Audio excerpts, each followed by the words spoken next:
Nawabshah B section थाने जी हद कोट हाजी मीर खान खासकली जो रवासी ज़ाहिद अली पुट हाकिम अली खासकली 8 जून खां लापता है, जिनजो अज 10 जून ताईं जेको सो मालूमात न मिली सके। उन सिलसिले में गुम थियल ज़ाहिद अली खासकली जे भाउ शौकत अली खासकली नवाबशाह प्रेस क्लब आॾो पहुची एहतजाजी मुज़ाहिरो कयो। उन मौके ते हुन चयो त मुंहिंजे भाउ खे 2 ॾींहं थी विया आहिनि ऐं लापता आहे, लेकिन उनजो को बि पतो न मिली सघियो आहे। हुन वधीक चयो त अहिड़ो इतलाउ असां बी सेक्शन थाणे ते पिणु ॾिनो आहे ऐं DPO ऑफिस नवाबशाह में पिणु लिखत में दरख़्वास्त जमा कराई, लेकिन अञा ताईं का मालूमात न मिली आहे। इन आला इख्तियारनि खां मुतालबो कयो त मुंहिंजे भाउ जी ॻोल्हा में मुंहिंजी मदद कई वञे। रज़ामंद खासकली, डेली पाक न्यूज़, नवाबशाह। नाले शौकत अली, वेठल ॻोठ हाजी मीर खान खासकली 60 मील रोड नवाबशाह। जीअं त मुंहिंजो भाउ ज़ाहिद अली खासकली जेको ईद जे ॿिए ॾींहं खां 8 तारीख़ खां लापता थी वियो आहे, जंहिंजी असां हद जे थाणे बी सेक्शन में NCB कटराई आहे ऐं DPO ऑफिस में बि असां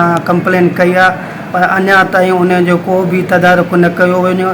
असां आला इख्तियारनि खां घुर कंदासीं, महिरबानी करे असांजो भाउ छा चवंदा ॻोल्हा में मदद कई वञे।